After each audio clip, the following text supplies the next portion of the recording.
এই 80-র উপরে বয়স হলো লোকটা দেখলাম গোসল করার জন্য প্রস্তুতি নিল।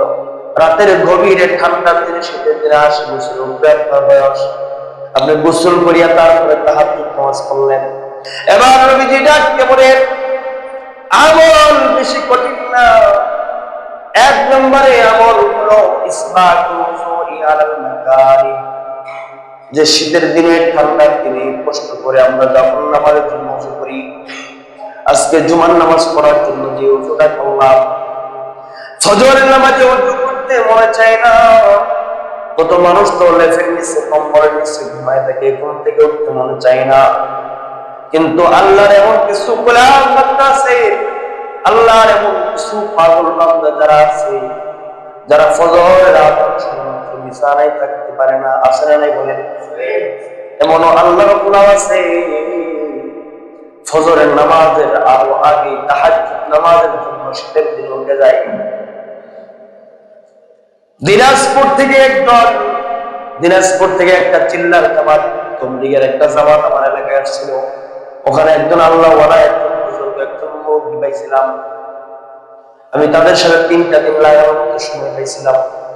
ওই জামাতের মধ্যে এমন একজন লোক ছিল, শীতের দিন, কনকনা শীতের দিন ছিল। আমাদের বাড়ির পাশের এক মহল্লার ভিতরে জামাত আসছিল। রাতের বেলা যখন ঘুমাইলাম, 80-র উপরে বয়স, 80 বছরের উপরে বয়স, হঠাৎ করে ঘুমের মধ্যে তাকায় দেখি রাত যখন 3টা বাজে।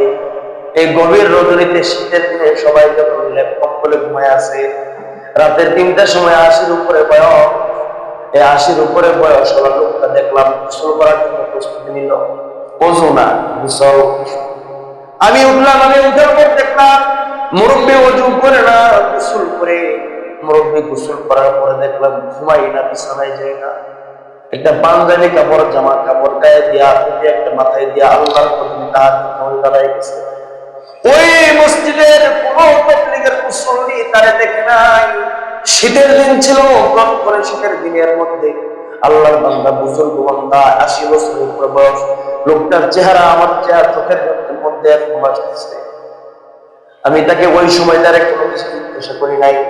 পরের দিন সকালবেলা আমি তাকে একা জিজ্ঞাসা করলাম, বাবা, এই যে প্রতিদিন এই যে আগে আপনাকে দেখলাম, রাতের গভীরে ঠান্ডার দিনে শীতের দিনে 80 বছরের উপরে আপনার বয়স, আপনি গোসল করিয়া তারপরে তাহাজ্জুদ নামাজ পড়লেন।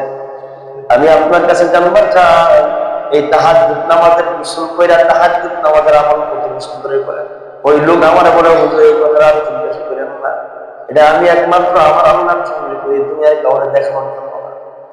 আমি বললাম, এখানে আমি দুনিয়ার অন্য কোনো মানুষকে ডাকি না, আমি যেটা চোখে দেখছি এটাই জিজ্ঞাসা করতেছি। হঠাৎ করে লোকটার কথা আজকে জবাব দিতেছে, তাও 2-3 বছর আগের ঘটনা, কল্পনাও করে নেই তার কথা আজকে এখানে বলবো। আমি জিজ্ঞাসা করলাম, কত বছর ধরে এই তাহাজ্জুদের নামাজ আপনি গোসল করে করেন? লোকটা বলতেছে, হুজুর আমি বৃদ্ধ মানুষ হয়ে গেছি, আমার দুনিয়াতে আর কোনো কাজ কাম নাই, আমি কমপক্ষে প্রায় 30টা বছর ধরে এইভাবে গোসল করে তাহাজ্জুদ নামাজ পড়ি। সুবহানাল্লাহ। কত আল্লাহর বান্দা আছে শুধু ওযু না, গোসল করে তাহাজ্জুদ নামাজ পড়ে। আমি জিজ্ঞাসা করলাম, আপনি তো ওযু করেই তো আপনি তাহাজ্জুদ নামাজ পড়তে পারেন? তখন ওই মুরব্বী আমার চোখের পানি ফেলে দিলে বলে, আমার এখনো মনে আছে মসজিদের বাইরে দাঁড়ায় চোখের পানি ফেলায় আমার বলছে, হুজুর আমি আল্লাহর আদালতে আল্লাহর কদমে আমার কপালটা লাগাবো, আমি ওযু করে আল্লাহর কপালে লাগাবো, তারপরও আমার কাছে মনে হয় না যে আমি পাক পবিত্র হয়েছি। এই জন্য ভালো করে গোসল করে ভালো পাক পবিত্র হয়ে আমি আল্লাহর কদমে দাঁড়ায় যা। ঠান্ডা করে না ভয় করে? নবীজি বলেন, ইসবাতুল উযুই আলাল মাকারি, ওযু করতে গেলে ঠান্ডা পানিতে ওযু করতে গেলে কষ্ট হয়।